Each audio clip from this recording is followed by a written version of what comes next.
Select the Reinforced Concrete Stair object. Define its properties and type.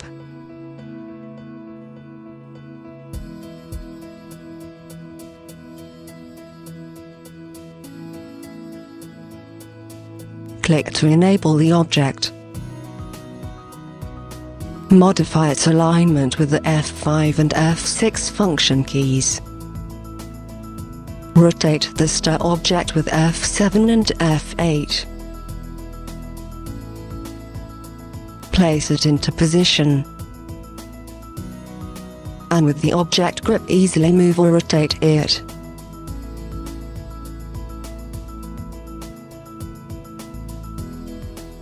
If necessary, add the start and arrival beams.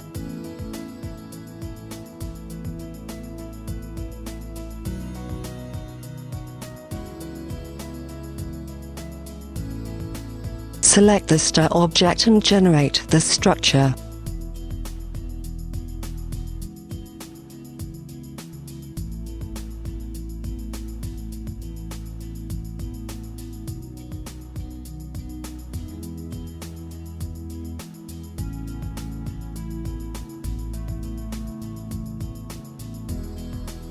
View the generated structural model.